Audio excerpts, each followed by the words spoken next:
somos gente que asume riesgos calculados, etcétera, etcétera, etcétera, ¿no? Somos amables y va mostrando una lista de valores. ¿Para qué se muestra esa lista de valores? Es que la empresa espera que la gente que trabaja en esta empresa tenga esos valores que caracterizan a su personal. Por ejemplo, si alguien es flojo y no es trabajador, no es servicial, fácilmente no va a encajar y fácilmente pronto va a estar en la vereda del frente. Entonces, esos valores muestran lo que la empresa espera de su personal, de la gente que trabaja en esa empresa. La Iglesia Alianza de Cono Norte ha diseñado una serie de valores y espera que sean las características de los creyentes. Y ahora sí vamos a la tercera, valores de nuestra iglesia. Siguiente clip, ahí. Comunión con Dios. Los 5 primeros ya se han tratado, son los que años anteriores se está enseñando, el famoso Cocos Azul. Comunión con Dios, compañerismo, sacrificio, sujeción y lealtad. Se han añadido otros 5 valores más que son los siguientes: responsabilidad, servicio, pasión, iniciativa y transferencia. 10 valores que se espera que nosotros como creyentes mostremos, desarrollemos como miembros de esta congregación. Esta mañana vamos a ver los 3 que están en azul, el número 6, 7 y 8. Responsabilidad, servicio y pasión. Vamos al siguiente. Responsabilidad.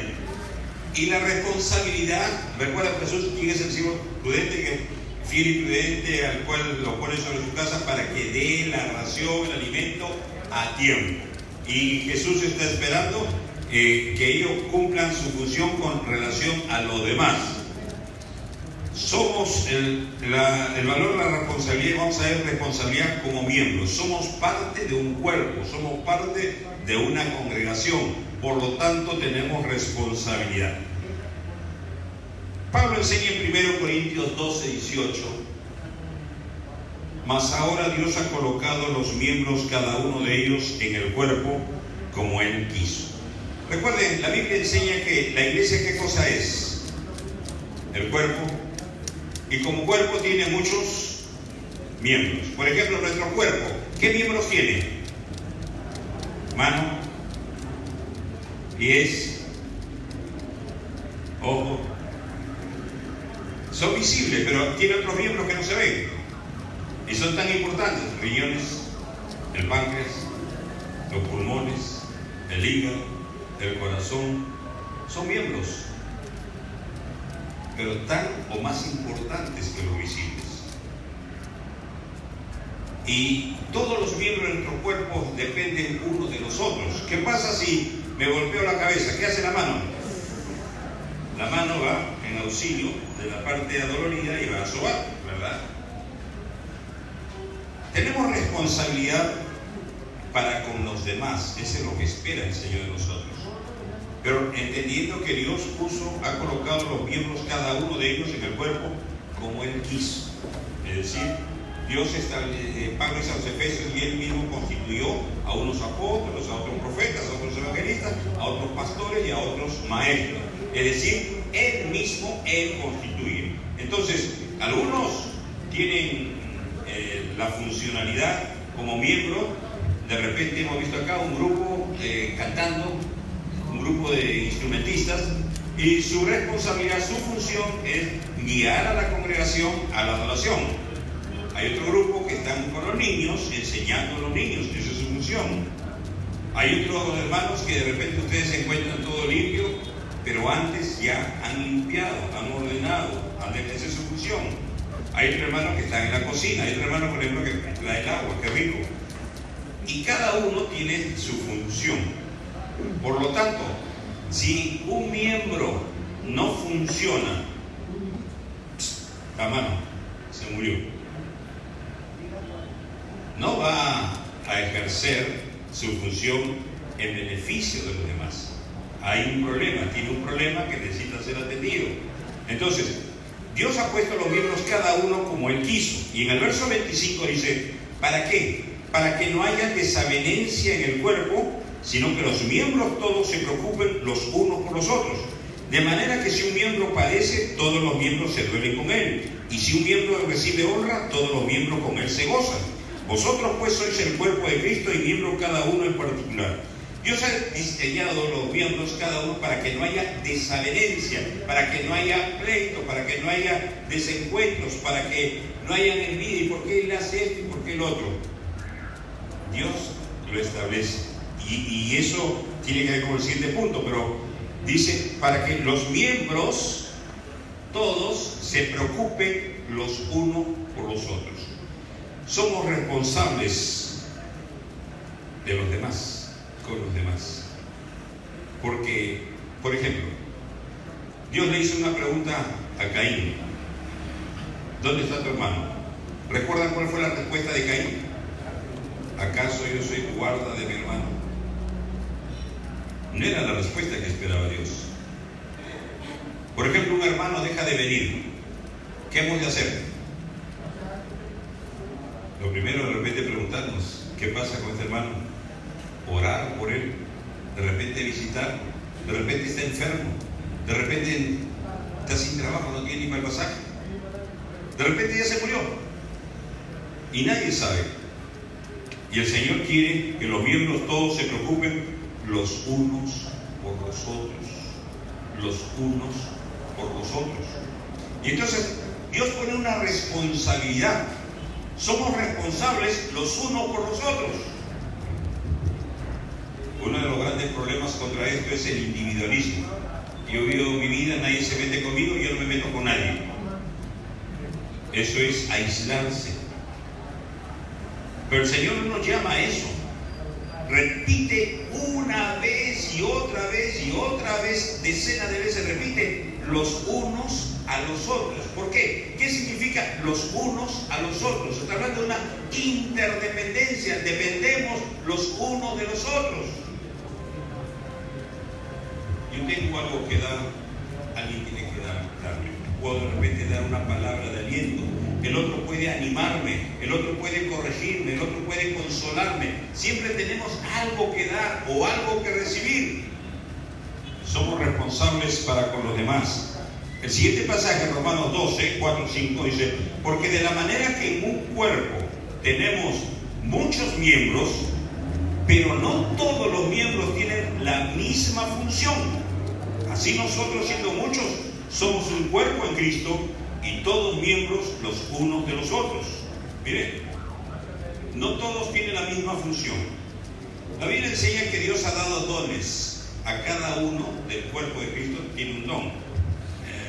Apóstol, maestro, evangelista, pastor, don de servir, don de presidir, don de administrar, don de ayuda, una serie de dones. ¿Y para qué Dios nos da los dones? ¿Para nuestro beneficio? ¿Para qué nos da? Para usarlos en beneficio del cuerpo. Es decir, si yo soy creyente, tengo un don. ¿Y qué es lo que espera Dios? Que ese don lo ejercite en beneficio de los demás.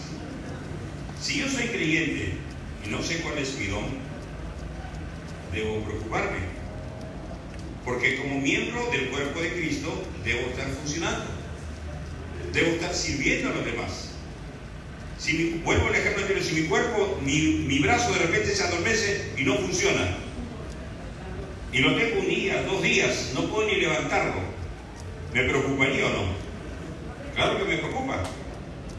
Este brazo tiene algún problema, puede ser un tendón, un nervio, puede ser algo neurológico, algo está pasando. Tengo que atender ese miembro. Ese miembro está sufriendo. Entonces, Dios le da una función a este miembro. De repente, por ejemplo, para este cielo, para tomar agua. Si este miembro no está funcionando, yo debería preocuparme. ¿Qué pasa? Yo soy un miembro del cuerpo de Cristo y no estoy funcionando. ¿Qué pasa? debe ser un motivo de preocupación. Dios ha dado dones y no todos tienen la misma función. No todos predican, no todos enseñan, no todos dirigen, no todos alaban, no todos dirigen a los niños, no todos limpian, no todos están en seguridad. Hay diversidad de funciones en el cuerpo de Cristo. Yo tengo que preguntarme cuál es mi función. Tengo una función. Entonces tengo una responsabilidad para ejercitar. Debo ser responsable del don que Dios me ha dado, para ejercitar ese don. Porque cuando no ejercito, no solamente está habiendo problemas en mí, sino que estoy dejando de bendecir a los demás. Si Dios me ha dado un don es para bendecir a los demás. Entonces tengo que preocuparme, algo está pasando conmigo. Por eso el siguiente texto, Jesús dice, Pablo dice a los Gálatas, aquí el siguiente texto, acá abajito, antes.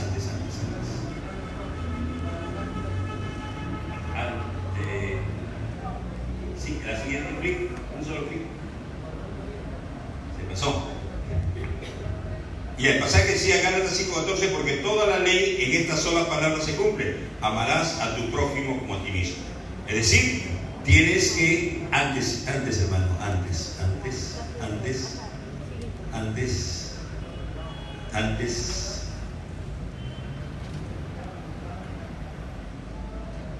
Ahí está, Gálatas 5:14. Porque toda la ley en esta sola palabra se cumple: amarás a tu prójimo como a ti mismo. El Señor me dice que debo amar a mi prójimo, pero ¿como a quién? ¿Debo amarme a mí? Claro que sí. Debo cuidar de mí. Soy responsable de los demás. Si mi mano no está funcionando, esta mano no solamente está mal, sino que esta mano va a perjudicar el accionar de todo el cuerpo.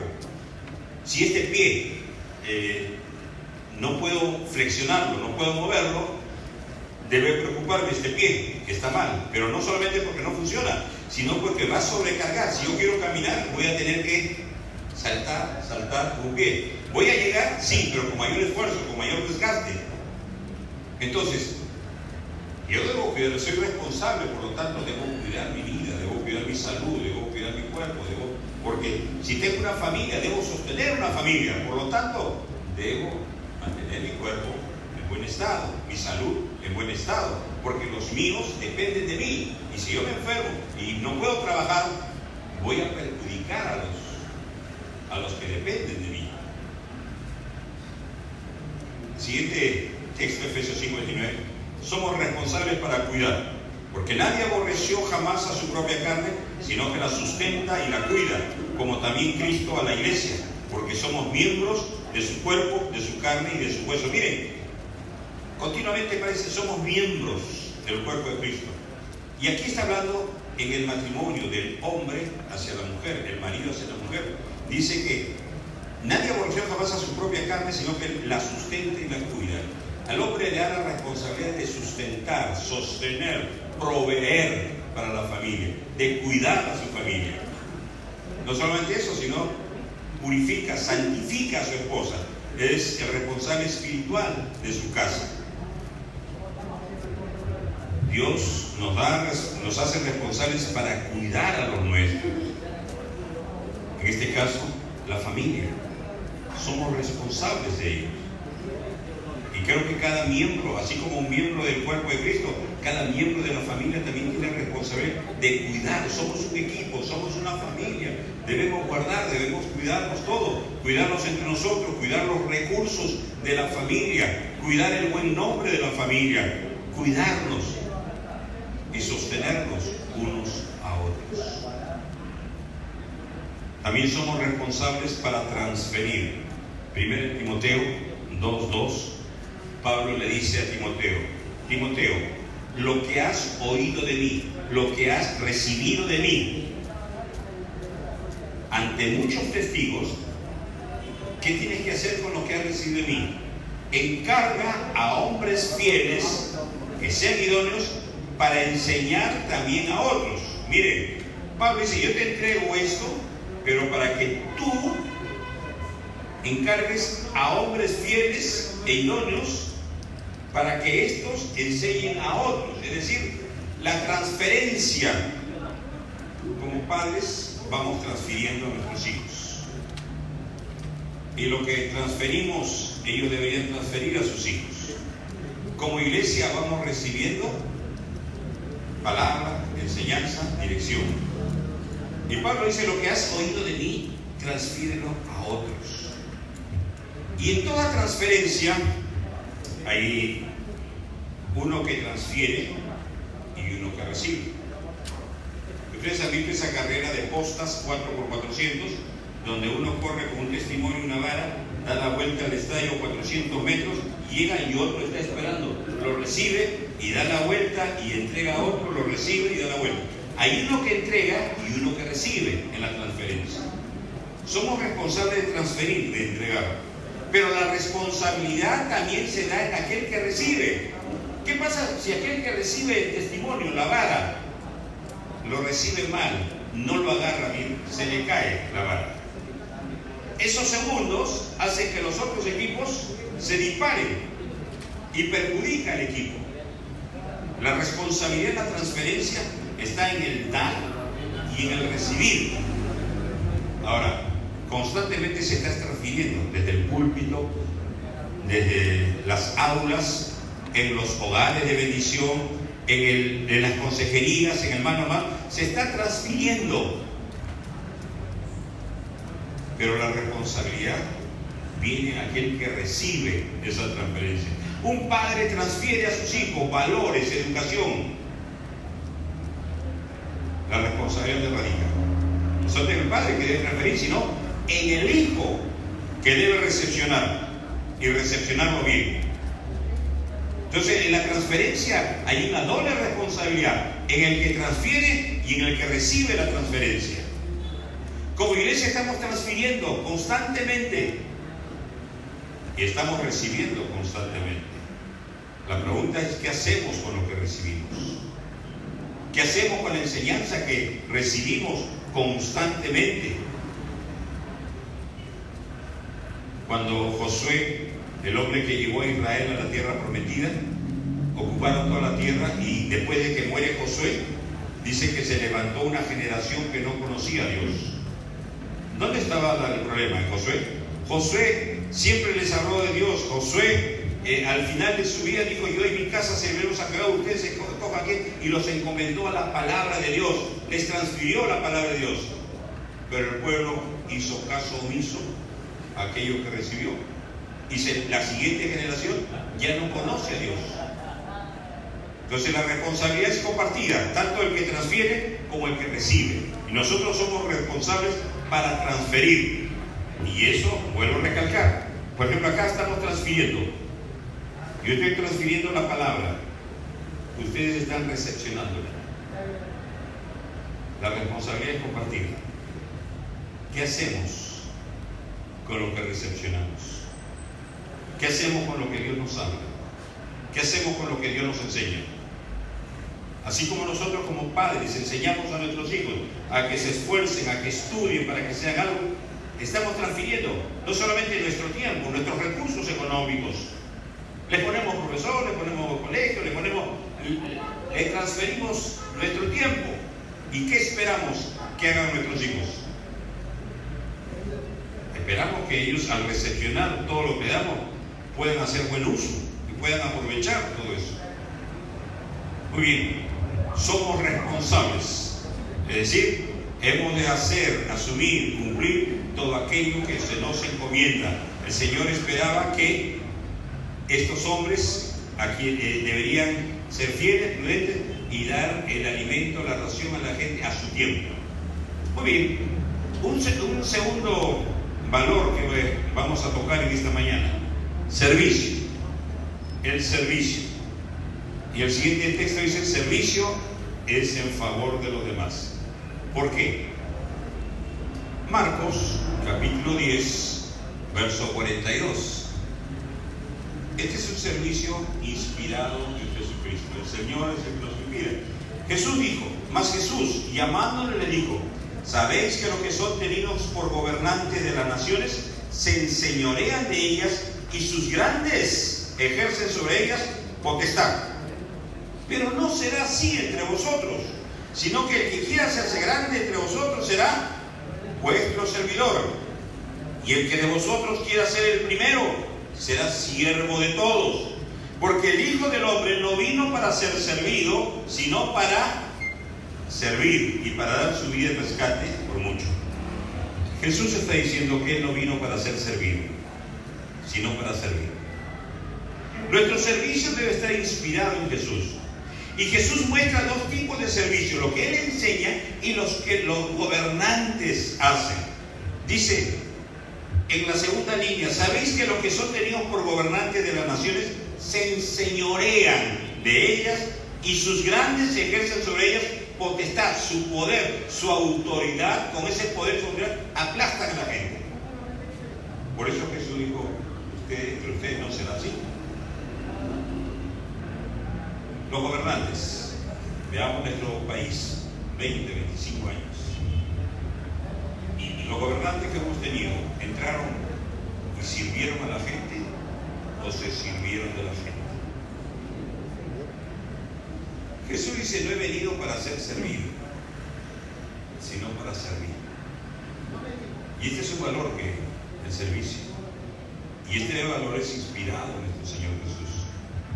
Estamos puestos para servir.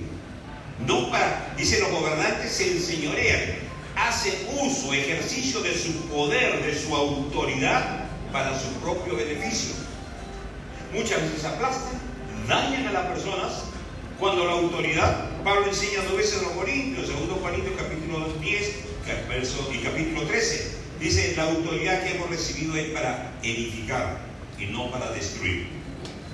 Es para edificar. La autoridad que Dios nos da es para bendecir, para levantar, para animar, para edificar, para construir. Pero vemos en nuestros gobernantes la autoridad es para enseñorearse, no para servir a la gente. Y el servicio nuestro debe ser aquel inspirado por Jesús. Dice: no he venido para ser servido, sino para servir y dar mi vida en rescate de muchos. ¿Qué otro aspecto del servicio? Efesios 6:6.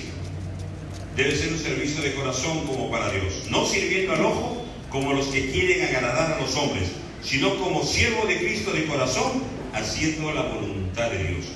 No sirviendo al ojo como los que quieren agradar a los hombres. A veces hay servicios que se hacen pensando en la gente, en que me miren, en que vean lo que estoy haciendo. Jesús, es interesante, Jesús habla sobre 3 disciplinas espirituales. Habla de la ayuda a los demás, las limosnas, habla del ayuno y habla de la oración. Y en los 3 casos, dice: cuando vas a dar limosna, que tu mano derecha no sepa lo que hace tu izquierda. No toques trompeta, no te anuncies, no te hagas notar que estás ayudando a otros. Cuando ayunes, lávate el rostro. No te muestres como alguien que mira, estaba ayunando todo el día, por eso estoy así. No tienes que saber el resto. Y cuando ores, dice: entra a tu aposento y en los secretos ora a tu Padre.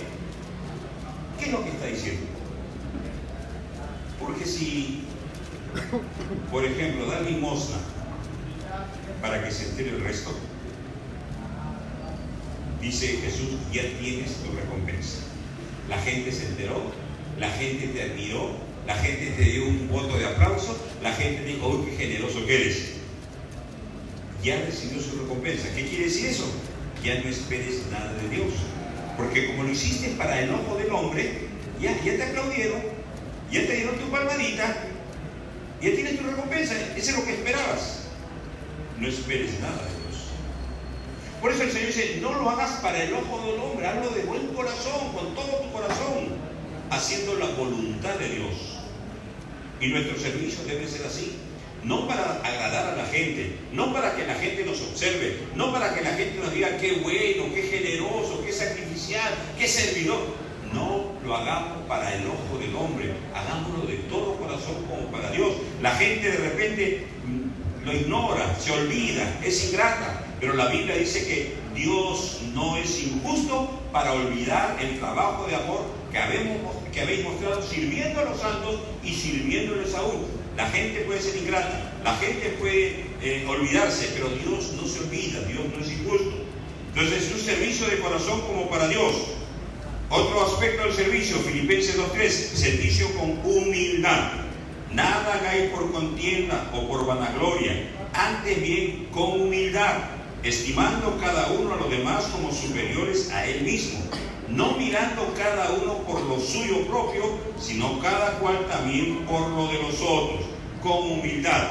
Otra vez, Juan el Bautista dijo de Jesús: es necesario que él crezca y yo mengue, que más se vea de él y menos de mí. Con humildad. Dice, y luego dice ahí, con humildad, estimando cada uno a los demás como superiores a él mismo, es decir, considérate menos que los otros, inferior a los otros. Estás puesto para servir. El problema es cuando la gente trata de notar: yo soy más que ustedes, yo sé más que ustedes, yo tengo más títulos que ustedes, yo tengo más recursos que ustedes. Trata de mostrarse superior a los demás. Jesús dice: hay en vosotros ese mismo sentir que hubo en Cristo Jesús, el cual, siendo en forma de Dios, no estimó como cosa a que aferrarse, sino que se despojó a sí mismo, se hizo hombre, se hizo siervo y se hizo obediente hasta la muerte y muerte de cruz. Se humilló hasta la muerte. Y dice: haya en vosotros ese mismo sentir, siendo Dios. Mira, yo tengo este título, a mí me llaman por este título. Tristemente hay gente que es así. A mí tienes que decirme así porque yo tengo este título. Y Jesús enseña: tienes este título. Nunca creo que hayas tenido el título de Dios como lo tuvo Jesús y como lo tiene. Sin embargo, siendo Dios, dice, no se aferró a eso, sino que se humilló hasta la muerte y muerte de Jesús. Nuestro servicio debe ser con humildad. Nuestro servicio debe ser no mirando lo nuestro, como dice el verso 4, sino cada cual también por lo de los otros. Es decir, me dejo yo a un lado para ver el resto. Y veamos un último aspecto del servicio, Apocalipsis 2:19. Yo conozco tus obras, dice el Señor. Yo sé todo lo que haces. Yo conozco todas tus obras, dice el Señor. No las ignoro. Conozco también tu amor, conozco tu fe y tu servicio y tu paciencia, y que tus obras postreras son más que las primeras. Mira lo que está diciendo el Señor. Conozco que sirves, conozco que obras, conozco que tienes servicio, conozco que tienes amor, que tienes fe, y conozco que tienes paciencia, que a pesar de los problemas, a pesar de las dificultades, sigues sirviendo. Y que tus obras primeras, postreras, son más que las primeras. Es decir, estás creciendo, estás yendo de menos a más, estás mejorando cada vez. Conozco todo eso, dice el Señor. Pero, tengo unas pocas cosas contra ti, le dice: que toleras que esa mujer Jezabel, que se dice, profetiza, enseñe y seduzca a mis siervos a fornicar y a comer cosas sacrificadas a los ídolos. Y le he dado tiempo para que se arrepienta, pero no quiere arrepentirse de su fornicación. ¿Qué está diciendo? Estás tolerando el pecado. Nuestro servicio debe ser con santidad. Y estás en una actitud pasiva, estás tolerando el pecado de esa mujer, estás seduciendo a mis siervos, están fornicando. Hermanos, nuestro servicio debe ser con santidad, apartándonos del pecado. ¿Toleras? ¿Qué toleramos? A veces toleramos pecados en nosotros mismos, chismes, soberbia, pornografía. ¿Qué toleramos en nosotros? De repente, sí, servimos mucho en la iglesia, pero cuidado, este servicio debe estar revestido de santidad. Tengo contra ti. Y el Señor dice, el 21, le he dado tiempo para que se arrepienta, pero no quiere arrepentirse, continúa día tras día, sigue tolerando ese pecado de su vida. Como que el Señor le está dando tiempo. Hay gente que piensa que porque Dios no hace nada, sigue en su pecado, le aumentan el sueldo, sigue en su pecado, sacan a otros y ya no lo sacan, sigue en su pecado, le va bien, piensa que Dios le está bendiciendo y no se da cuenta que Dios le está dando tiempo para que se arrepienta. Cuando Dios no hace nada ante tu pecado, no significa que Dios está complaciente contigo, no significa que Dios te está bendiciendo. En su misericordia está dando tiempo para que te arrepientas. Nuestro servicio debe ser con santidad. El último valor, pasión. Las palabras en el tiempo van cambiando. ¿Qué entendemos por pasión? Hacerlo con ganas, ¿no? Con ímpetu. Alguien apasionado por lo que hace, ama lo que hace, disfruta lo que hace. Eso es lo que se entiende actualmente por pasión. No escatima. Bueno, un hincha aficionado al fútbol trabaja, junta, pide préstamo para irse a Rusia al mundial. No escatima gastos, es apasionado por el fútbol. Sin embargo, la palabra pasión en la Biblia tiene otra connotación. Veamos Romanos 1:26. Y todos los textos que hablan de pasión en el Nuevo Testamento dicen: por esto Dios nos entregó a pasiones que, ¿qué dice ahí?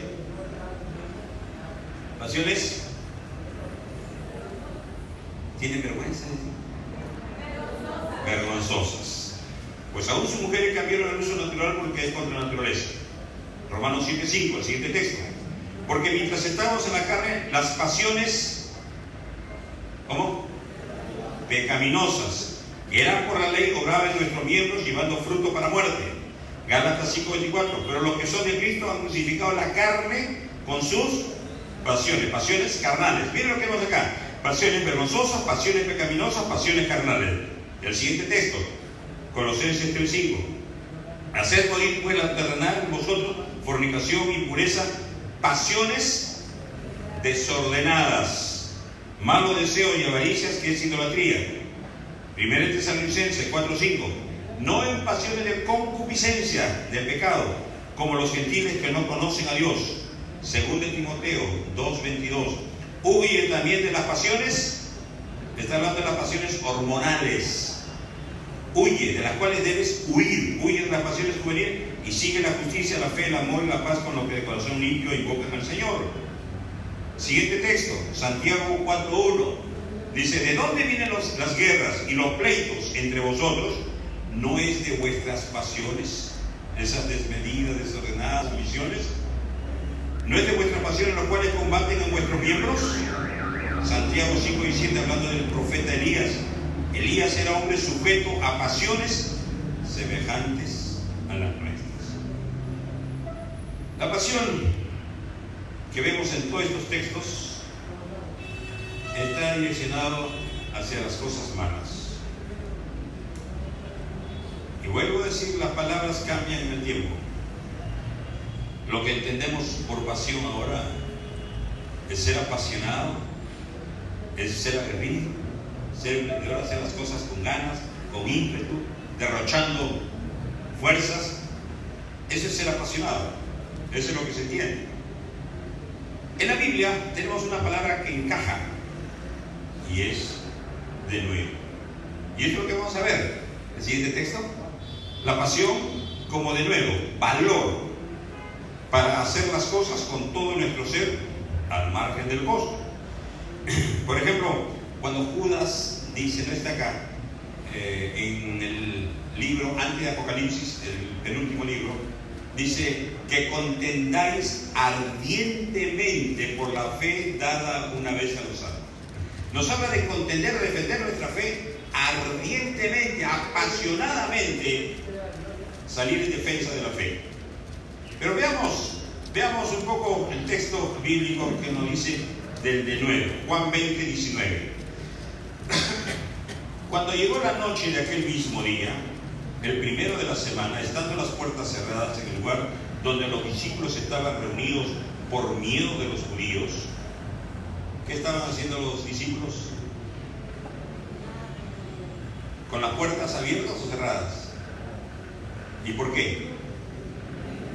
Miedo a los judíos. ¿Qué había pasado? Jesús ha muerto. Cada uno vuelve a lo suyo. Y ya no está ese Pedro, Señor, aunque me quite la vida, yo la daré por ti. Llegó el momento de la prueba. ¿Qué hace Pedro y los demás? Se esconden. Tienen miedo. Jesús ya no está con ellos. Ha muerto. Miren, Jesús les repitió N veces que era necesario que él padeciese, fuese entregado, fuese azotado, fuese crucificado, fuese muerto y al tercer día resucita. Ellos escucharon vez tras vez. Sin embargo, se les fue todo lo que escucharon. Llega la hora de los loros y están escondidos, llenos de hielo. Tenían miedo a los judíos. Sin embargo, Jesús resucita, está con ellos, habla con ellos y le dice que no se muevan de Jerusalén. El siguiente texto, 1:8, Hechos 1:8. Pero recibiréis poder cuando haya venido sobre vosotros el Espíritu Santo y me seréis testigos en Jerusalén, en toda Judea y hasta lo último de la tierra. Me seréis testigos. Ellos habían visto a Jesús, habían comido con Jesús resucitado. Jesús resucitó y dice la Biblia que comieron pescado con ellos. ¿Acaso no eran testigos de la resurrección de Cristo? Claro. Podían salir a decir, hemos visto a Cristo crucificado. Sí, podían salir, pero Jesús dice, no lo hagan hasta que venga el Espíritu Santo y reciban poder, reciban autoridad. Y ahí recién me van a ser testigos. Lo que está diciendo, ustedes no lo pueden hacer en sus propias fuerzas, en sus propias capacidades, en sus propios recursos. Esperen que venga el Espíritu Santo y el Espíritu Santo les dará poder, les dará la autoridad y entonces recién ahí serán testigos. Y en Hechos 4:13 dice, entonces viendo el denuedo, el valor de Pedro y de Juan, sabiendo que eran hombres sin letras y del vulgo, se maravillaban y les reconocían que habían estado con Jesús. Ya vino el Espíritu Santo en Pentecostés, recuerdan. Y todos fueron llenos del Espíritu y empezaron a hablar, a predicar. ¿Y cómo lo hacían? Con denuedo, con valor. ¿Cómo estaban cuando murió Jesús? Llenos. Ahora están llenos del Espíritu Santo y tienen valor. Ellos, el denuedo, el valor, en el lenguaje moderno, esa pasión, viene del Espíritu Santo. Esperen en Jerusalén y recibiréis poder, recibiréis la autoridad, y ahí me serán testigos. Es decir, ese denuedo, ese valor, después de estar con miedo, ahora salen a las calles y públicamente empiezan a predicar. Les cuesta ser azotados, les cuesta ser echados a la cárcel, van echados a la cárcel, pero eso no les impide. Miren Hechos 4:29. Ellos han sido azotados, los han botado de la cárcel, azotados, y les prohíben hablar de Jesús. Les dice, les queda prohibido hablar de Jesús. ¿Qué hacen ellos? Y ahora, Señor, mira sus amenazas. Ellos van a la iglesia y empiezan a orar. Y su oración es, Señor, mira sus amenazas y concede a tus siervos, ¿qué cosa? ¿Garantías? ¿Qué cosa piden ellos? Denuedo, valor, pasión. Concédenos a tus siervos denuedo para que con todo denuedo hablen tu palabra. ¿Saben que ese denuedo, ese valor, procede de Dios? No es la pasión humana, no es el valor humano, no es la valentía humana. Concédenos, Señor, ese denuedo, danos tú otra vez. Y dice el verso 30, mientras extiendes tu mano para que se hagan sanidades y señales y prodigios mediante el nombre de tu santo Hijo Jesús. Cuando hubieran orado, el lugar en que estaban congregados, ¿qué hizo el lugar? Tembló. Y todos fueron llenos del Espíritu Santo y hablaban ¿con qué? La palabra de Dios. Hablaban con valor. Otra vez, fueron llenos, controlados. El denuedo, el valor, la pasión viene de esa dependencia, de esa conexión con el Espíritu Santo. Y es por eso que a pesar de ser azotados, a pesar de ser echados en la cárcel, a pesar de recibir la prohibición de predicar a Jesús, ellos lo único que piden, no piden garantías para sus vidas, ellos piden valor, piden denuedo, piden pasión para poder predicar, hablar de Jesucristo abiertamente, aunque eso les cueste la cárcel, aunque eso les cueste ser azotado, aunque eso les cueste la vida. Fueron llenos, fueron controlados por el Espíritu Santo. No está hablando de la pasión humana, porque las pasiones humanas son vergonzosas, son pecaminosas. Está hablando de esa pasión que procede de Dios, que viene de la llenura del Espíritu Santo, que viene del control del Espíritu Santo. Por eso yo pido, concede a tus siervos valor. Hechos 14:2 nos muestra otro aspecto del nuevo, del valor. Mas los judíos que no creían, ¿qué hicieron los judíos que no creían el mensaje de los apóstoles? Excitaron y corrompieron los ánimos de los gentiles contra los hermanos. Es decir, asusaron a la gente para que vaya contra los creyentes. El verso 3, por tanto, se detuvieron allí mucho tiempo. ¿Qué hicieron? La gente asusa, anima a la gente para que se opongan a los creyentes. ¿Qué hicieron los creyentes? ¿Se fueron? Se quedaron allí mucho tiempo hablando tímidamente, con denuedo, con valor, con pasión, confiados en el Señor. Ese denuedo viene de nuestra confianza puesta en Él. Otra vez viene de Él. No depende, no confía en su valentía. Por eso Jeremías dice, no se alabe el sabio en su saber, no se alabe el valiente en su valentía, alabes en esto, en conocerme a mí, dice el Señor. Esa pasión, ese denuedo, ese valor viene del Señor, de la confianza en el Señor. Hechos 18:25. Hechos 18:25, el siguiente texto. Está hablando de Apolos. Este había sido instruido en el camino del Señor. Apolos era un predicador instruido en el camino del Señor. Y era de espíritu, ¿qué espíritu era? Fervoroso, apasionado. Hablaba y enseñaba diligentemente lo concerniente al Señor. Aunque, ahí está su limitación, su problema. Aunque solamente conocían, ¿qué cosa? El bautismo de Juan. ¿Qué viene después del bautismo de Juan el Bautista? ¿Qué viene? ¿Quién viene? ¿Quién es el personaje? Jesús. Su conocimiento de Apolos era hasta el bautismo de Juan. No conocía de Jesús. Y entonces, pero él era un predicador ferviente, fervoroso, instruido en la palabra hasta el bautismo de Juan. En el verso 26, y comenzó a hablar con denuedo, con valor, con pasión en la sinagoga de los judíos. Pero cuando le oyeron Priscila y Aquila, era un matrimonio de gente, de cristianos maduros. Cuando ellos escuchan el mensaje, ellos detectan que acá hay algo inexacto. Pero cuando le oyeron Priscila y Aquila, lo tomaron aparte y les pusieron más exactamente el camino de Dios. Aquí hay una lección: si queremos corregir a alguien, no lo hagamos públicamente, aparte, a solas. Y esto es lo que enseña la Biblia. Cuando queremos corregir a alguien, a solas. No hay que humillar a la gente para corregirla. Quitaron aparte y le expusieron más exactamente el camino de Dios. Y la grandeza de un hombre se ve en su humildad, porque Apolos recibió la corrección, recibió la enseñanza.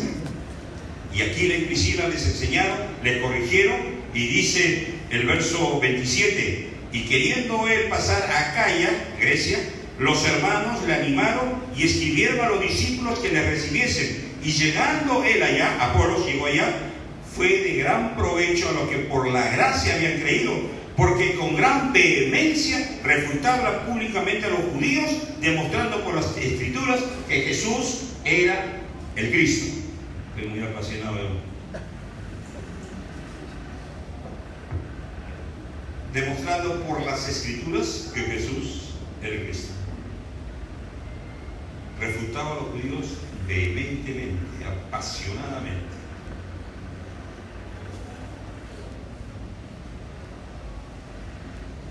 El denuedo debe ser alineado con la verdad. No solamente debe ser apasionado y decir cualquier cosa. Tu apasionamiento no debe llevar a apartarte, no debe llevarte a ignorar la verdad. Apolos era apasionado, era ferviente, era vehemente, pero su mensaje era inexacto. Y humildemente recibe la corrección de Aquila y Priscila. Y cuando él recibe humildemente esa corrección, fue de gran provecho. Hasta el punto que ahora refutaba a los judíos y demostraba por las Escrituras. Su mensaje era Jesucristo. Es el centro de nuestro mensaje. No era el centro del mensaje de Apolo de antes. El Apolo que es corregido ahora con vehemencia, con pasión, demuestra por las Escrituras que Jesús es el Cristo. Entonces, el denuedo, el valor, la pasión debe ser alineada por la verdad. No es un apasionamiento ciego, no es un apasionamiento descerebrado, es un apasionamiento ligado, alineado a la verdad de Dios, a las Escrituras. Efesios 6:18. Orando en todo tiempo, con toda oración y súplica por el Espíritu, y velando en ello con toda perseverancia y súplica por todos los santos. Y está viendo que oren, y por mí, dice Pablo, a fin de que al abrir mi boca me sea dada palabra para dar a conocer con denuedo, con valor, con pasión, el misterio del Evangelio, por el cual soy embajador en cadenas, que con denuedo, con valor, con pasión, hablo de este Evangelio. Pablo está próximo al fin de su vida para ser condenado y ejecutado. Soy un embajador en cadenas. Pablo está en prisión. La Biblia relata que en los 2 últimos años de Pablo fue un preso con arresto domiciliario. En Roma estuvo en una casa por 2 años, preso. ¿Y qué hizo en esos 2 años? Predicó el Evangelio todos los días. La gente iba y predicaba en la casa. La pasión, el denuedo, el valor que procede de Dios no tiene límites. Ni las cadenas ni la prisión impidieron que él hablase, que él predicase de Jesucristo.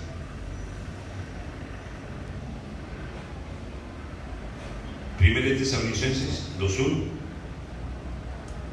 Pablo, escribiendo a la iglesia de Tesalónica, le dice: porque vosotros mismos sabéis, hermanos, que nuestra visita a vosotros no resultó vana, pues habiendo antes padecido y siendo ultrajados en Filipos, como ustedes saben, tuvimos valor, no en nosotros mismos, sino en nuestro Dios, para anunciaros el Evangelio de Dios en medio de gran oposición. Hermanos, siempre va a haber oposición, de adentro, de afuera.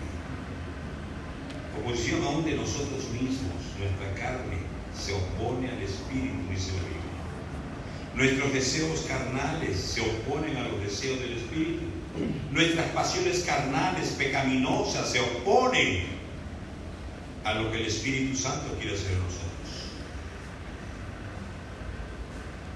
El desmeo, la pasión que viene de Dios, vence toda limitación, vence toda oposición.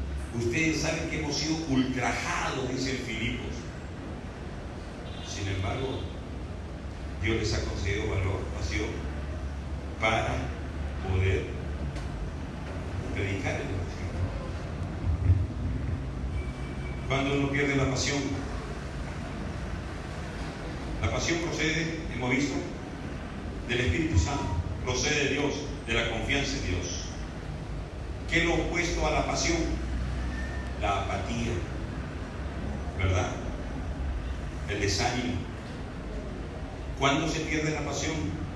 Cuando perdemos nuestra relación con Dios, cuando vamos desconectándonos del Señor, cuando dejamos que nuestras pasiones carnales, pecaminosas, desordenadas, empiecen a controlarnos, cuando toleramos que el pecado permanezca en nuestras vidas y no nos arrepentimos, entonces viene el bajón, la pasión baja, el valor baja, el deseo baja, el desánimo baja y nos constituimos en miembros pasivos. Venimos, oímos, nos sentamos, oímos y nos vamos. Venimos, nos sentamos, oímos y nos vamos. Venimos, nos sentamos, oímos y nos vamos. Estamos más fríos que el témpano. Estamos más desalentados y desanimados. ¿Dónde está el valor? ¿Dónde está el denuedo? ¿Dónde está la pasión? ¿Dónde están las ganas? Recuerden, todo eso viene de nuestra conexión con Dios, de nuestra relación con Dios. ¿Y cuándo se pierde esa pasión? Cuando empezamos a desconectarnos de Dios. Cuando dejamos de depender de Dios y empezamos a depender de nosotros mismos. Ahí vamos perdiendo. Por eso nos constituimos en personas apáticas, sin interés por nadie ni por nada. No nos interesan las cosas del Señor. Hay otras cosas que tienen más valor, hay otras cosas que tienen más importancia, hay otras cosas que merecen nuestro tiempo. Hermanos, Dios nos hace responsables. Es un valor, la responsabilidad. Somos miembros los unos de los otros. Dios nos ha llamado a servir de corazón, a servir como para el Señor. Dios nos hace apasionados. Dios nos hace hombres y mujeres con valor, de valor. Pero eso depende de nuestra relación con Dios. De repente pudiera haber en esta tarde alguna persona que quiere decirle: Señor, creo que me he estado desconectando de ti. Creo que he estado tolerando pecado en mi vida. Creo que he estado dejando de confiar en el Señor. Y es por eso esta apatía, esta tibieza, esta pasividad. Señor, necesito recibir de ti ese denuedo, ese valor. Necesito conectarme contigo, Señor. Ya no tengo ese gozo de acercarme cada día a ti, Señor. Lléname tú, Señor. Toma mi vida, Señor. Y no solamente bendíceme, sino hazme de bendición para los demás. Si alguno quisiera decirle esto al Señor, voy a pedir que se ponga en pie ahí donde está. Quisiera orar por usted.